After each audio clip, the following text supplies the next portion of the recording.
बाबा क्या से क्या बनाए।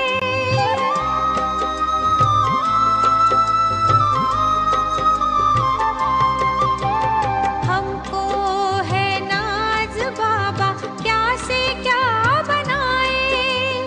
गाते गीत जिसके अब वो हमारे गाए। धरती गगन सभी मिल गाते होके यही मगन। धरती गगन सभी मिल गाते होके यही मगन। दिया है बाबा हमको नया जीवन। दिया है बाबा हमको नया जीवन। हीरे जैसा मिला है जीवन, मोती जैसा मन। हीरे जैसा मिला है जीवन, मोती जैसा मन। दिया है बाबा हमको नया जीवन। दिया है बाबा हमको नया जीवन। दिया है बाबा हमको नया जीवन। ओम शांति। Good morning. 11 नवंबर 2021 प्रातः मुरली बाप दादा मधुबन। मीठे बच्चे, यही पढ़ाई है जो तुम्हें नर से नारायण, नारी से लक्ष्मी बनाती है। इसलिए पढ़ाई पर बहुत बहुत ध्यान देना है। प्रश्न: बाप द्वारा बच्चों को कौन सा वर्षा मिलता है जो किसी तीर्थ या जंगल में जाने से नहीं मिल सकता? उत्तर: बाप द्वारा बच्चों को सुख शांति संपत्ति का वर्षा मिलता है जो कहीं भी नहीं मिल सकता है। मनुष्य शांति के लिए जंगल में जाते हैं, परंतु तुम जानते हो शांति तो हम आत्माओं का स्वधर्म है। गीत है, तुम्हें पाके हमने जहान पा लिया। ओम शांति। बाप बैठ बच्चों को समझाते हैं क्योंकि तुम अभी धन के बने हो। बाकी जो भी मनुष्य मात्र है वो निधनिक हैं। धनी एक बाप को ही कहा जाता है। घर में जब लड़ते हैं तो कहा जाता है तुम्हारे कोई धनी धोनी नहीं है क्या? अभी सारी दुनिया के मनुष्य मात्र लड़ते झगड़ते रहते हैं, एक दो का खून भी कर देते हैं। बाप ही आकर समझाते हैं यह काम तो महाशत्रु है जिससे सभी आदि मध्य अंत दुख पाते हैं। तुम बच्चे जानते हो अभी हम बेहद बाप से बेहद सुख का वर्षा ले रहे हैं। मनुष्य भल कहते हैं हमको शांति चाहिए, परंतु शांति क्या है, कहाँ से मिलती है? क्या जंगल में जाने से शांति मिलेगी? सुख शांति कब और कैसे कौन देते हैं? तीर्थों पर किस लिए जाते, यह भी कोई जानता नहीं। सिर्फ सुना है कि भक्ति करने से भगवान मिलेगा, जानते भगवान को भी नहीं। बाप कहते हैं मैं आकर तुम बच्चों को सुख शांति देता हूँ।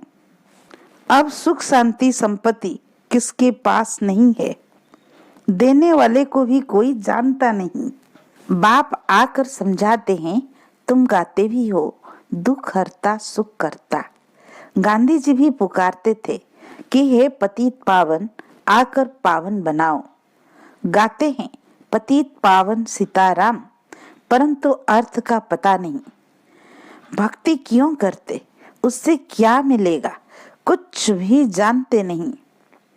यह भक्ति की भी ड्रामा में नूंद है। द्वापर से रावण राज्य शुरू होता है। मनुष्य यह नहीं जानते कि रावण क्या चीज है, कब तक रावण को जलाते रहेंगे। भल उनका जन्म कब हुआ? रावण के भी भूत को बनाकर जलाते हैं, आत्मा कभी जलती नहीं। यह सब बातें तुम बच्चे ही जानते हो। आज से 5000 वर्ष पहले भारत स्वर्ग था, इन लक्ष्मी नारायण का राज्य था। उन्हों को यह राज्य कैसे मिला, फिर वह राज्य कहाँ गया, यह कोई नहीं जानते। अर्थात रचना के आदि मध्य अंत को कोई जानता नहीं। तुम इस नॉलेज से स्वर्ग के मालिक बनते हो। स्कूल में पढ़ाई से कोई वकील जज बनते हैं, लक्ष्मी नारायण नहीं। यह किस पढ़ाई से पद पाया ये किसी को पता नहीं। भगवान उवाच, मैं तुमको राजयोग सिखलाता हूँ। ऐसा कोई नहीं होगा जो कहे कि मैं तुमको यह बताता हूँ। तुम बच्चे जानते हो ये लक्ष्मी नारायण की डिनास्टी इस पढ़ाई से बनी है। दुनिया इन बातों को नहीं जानती। सतयुग के लिए भी कह देते लाखों बरस, तो यह कैसे जाने कि लक्ष्मी नारायण कहाँ गए। देख भी रहे हैं भारत में लक्ष्मी नारायण के बहुत चित्र है, ढेर मंदिर बने हुए हैं। समझते हैं इनसे हमको धन मिलेगा।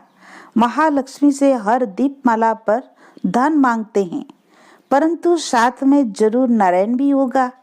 दीपमाला पर पूजा करेंगे, फिर उन्हों की अल्पकाल सुख की भावना पूरी होती है तो समझते हैं लक्ष्मी से धन मिलता है। वास्तव में लक्ष्मी नारायण दोनों है। लक्ष्मी महालक्ष्मी कोई अलग अलग नहीं है। यह बातें मनुष्य नहीं जानते, बाबा ही समझाते हैं। आजकल मनुष्य तो कह देते ईश्वर पत्थर भीतर में है। बाप कहते हैं सब पत्थर बुद्धि है।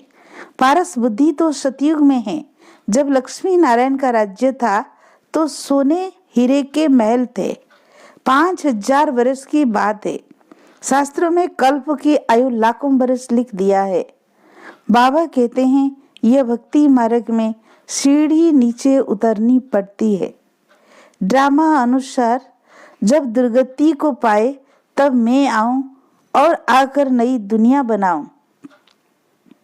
अभी तुम बच्चे नई दुनिया के मालिक बनने के लिए राजयोग सीख रहे हो।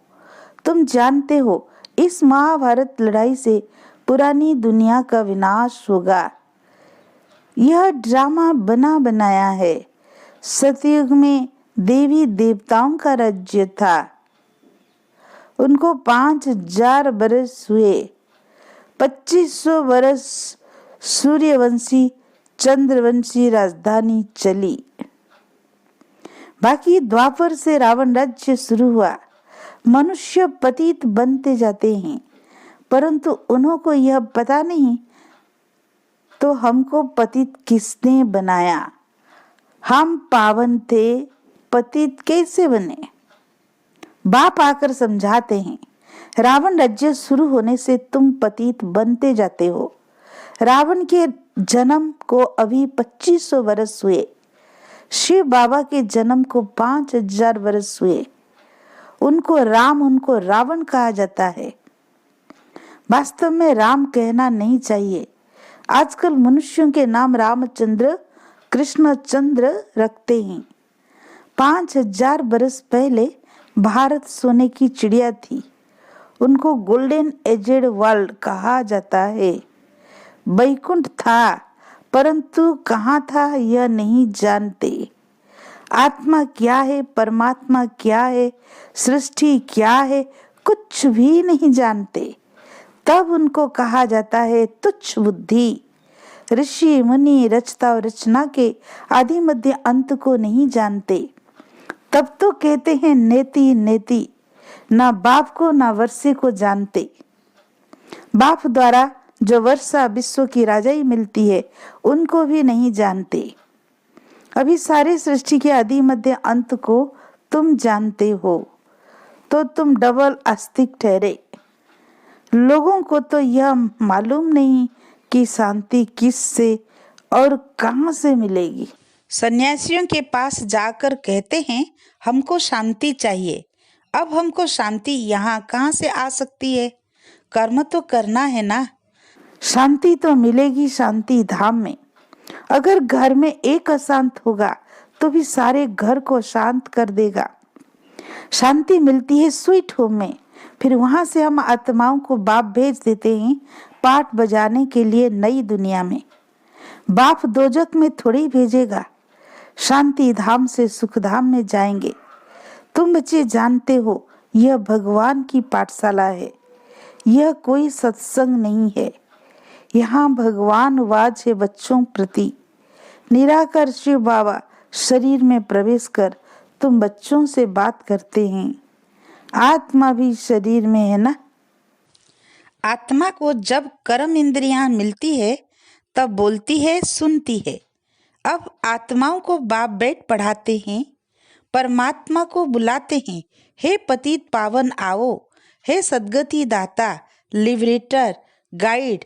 परंतु यह नहीं जानते कि कैसे लिबरेट कर फिर गाइड बनकर कहाँ ले जाएंगे। सिर्फ चिल्लाते रहते हैं। अब गॉड फादर आया है, तुम बच्चों को गाइड कर रहे हैं। खुद तुमको शांति धाम में ले जाते, फिर तुम आपे ही सुख धाम में चले जाएंगे। बाप एक ही बार आकर सबका गाइड बनता है, फिर नई दुनिया में बाप गाइड नहीं करेंगे। इस समय मनुष्य सब पतित होने के कारण यह नहीं जानते कि हम वापस घर कैसे जाएं। उड़ नहीं सकते, भक्ति बहुत करते हैं वहां जाने के लिए, परंतु यह नहीं जानते कि हम पतित हैं, इसलिए जा नहीं सकते। पतित पावन बाप आकर जब पावन बनाए तब जा सके।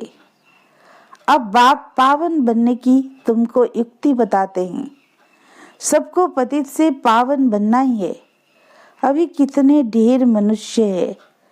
सतयुग में जब देवताओं का राज्य है तो 9 लाख नए झाड़ में होते हैं। पहले थोड़े पत्ते होते हैं ना, फिर बड़ा होता जाता है।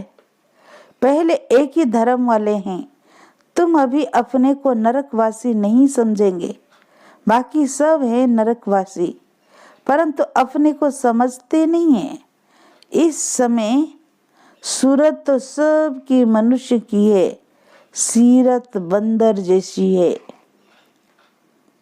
बड़े बड़े राजाएं भी लक्ष्मी नारायण के चरणों में झुकते हैं। अब वह कोई पतित को पावन बनाने वाले नहीं है, अथवा वो कोई रहम दिल थोड़े ही है। जब कोई दुखी हो तो उन पर रहम किया जाए। रहम दिल एक बाप ही है। बाप ही आकर पत्थर बुद्धियों को पारस बुद्धि बनाते हैं। अभी तुम देवता बन रहे हो। यह है ही नर से नारायण बनने की पाठशाला। यह राजयोग है ऋषि मुनि। यह नहीं जानते कि गीता का राजयोग किसने सिखाया। गीता को खंडन कर दिया है। समझते हैं कृष्ण ने राजयोग सिखाया था। कहते हैं कृष्ण भगवान वाच मन मना भव। अब कृष्ण तो परमात्मा है नहीं, वो तो सतयुग का प्रिंस है। जो ही संगम युग पर राजयोग सीखकर राजाई प्राप्त करते हैं, उनको फिर भगवान बना दिया है। ढेर मनुष्य गीता सुनते हैं, परंतु एक को भी पता नहीं कि गीता का भगवान शिव है, न कि कृष्ण है। कह देते हैं सब एक ही है। ऐसे मनुष्यों से भी माथा मारना पड़ता है। 63 जन्मों से समझते आए हैं कि कृष्ण भगवान है। द्वापर से शास्त्र बने हैं। जरूर पहले पहले गीता बनी होगी। यह शास्त्र सब है भक्ति मार्ग के। ज्ञान मार्ग का एक भी शास्त्र नहीं है। गीता है नंबर 1। बाद में यह वेद उपनिषद बने हैं, वो भी गीता के सब बाल बच्चे हैं। फिर पढ़ते पढ़ते नीचे उतरते आए हैं। अब 84 जन्म पूरे हुए। अब चलना है पहले नंबर पर। अब तुम फिर सत्ययुगी लक्ष्मी नारायण बनने के लिए यहाँ पढ़ने आए हो। सब तो लक्ष्मी नारायण नहीं बनेंगे। ये राजधानी स्थापन हो रही है, परंतु किसने राजधानी स्थापन की, यह किसी की बुद्धि में नहीं आएगा।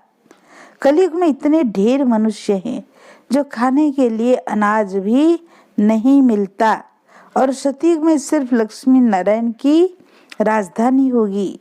यहाँ देखो कितनी धर्म है। सामने महाभारी महाभारत लड़ाई भी खड़ी है, फिर भी मनुष्यों की आंखें नहीं खुलती है। तो यह महाभारी लड़ाई कल्प पहले भी लगी थी। उनके बाद क्या हुआ कुछ नहीं जानते।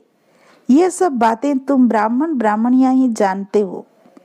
तुमको बाबा ने ब्रह्मा द्वारा एडॉप्ट किया है। भगवान तुमको पढ़ाकर ये लक्ष्मी नारायण बनाते हैं, तो अच्छी तरह पढ़ना चाहिए। सिर्फ बाप को और नई दुनिया को याद करो तो तुम नई दुनिया में चले जाएंगे।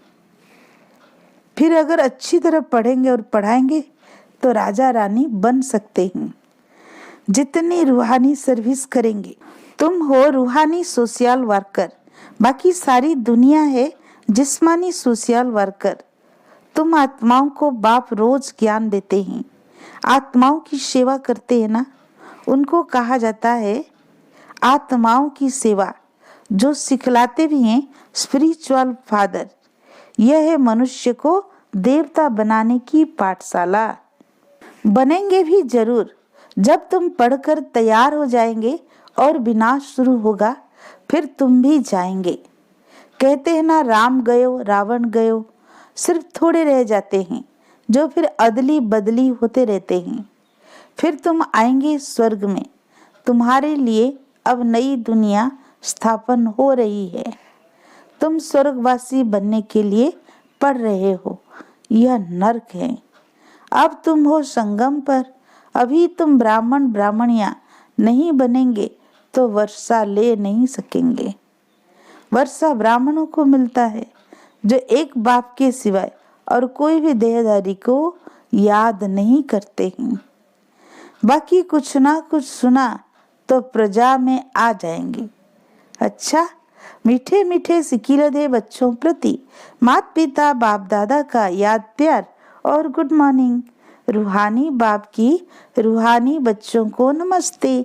हम रूहानी बच्चों की रूहानी बाप दादा को याद प्यार गुड मॉर्निंग, नमस्ते नमस्ते, शुक्रिया बाप दादा को, शुक्रिया शुक्रिया। धारणा के लिए मुख्य सार। फर्स्ट पॉइंट, रूहानी सोशल वर्कर बन पढ़ना और पढ़ाना है। बाप के साथ साथ आने वाली नई दुनिया को भी याद करना है। सेकेंड पॉइंट, बाप समान रहम दिल बन सबको पारस बुद्धि बनाने की सेवा करनी है। आज का वरदान, साधनों को यूज करते हुए साधना को अपना आधार बनाने वाले सिद्धि स्वरूप भाव। कोई भी पुरानी दुनिया के आकर्षणमय दृश्य अल्पकाल के सुख के साधन यूज करते व देखते हो तो उन साधनों के वशीभूत हो जाते हो। साधनों के आधार पर साधना ऐसे हैं जैसे रेत के फाउंडेशन पर बिल्डिंग। इसलिए किसी भी विनाशी साधन के आधार पर अविनाशी साधना न हो। साधन निमित्त मात्र है और साधना निर्माण का आधार है। इसलिए साधना को महत्व दो तो साधना सिद्धि को प्राप्त कराएगी। आज का स्लोगन, किसी भी कमजोरी का अंश है तो वंश पैदा हो जाएगा और परवश बना देगा। अच्छा, ओम शांति।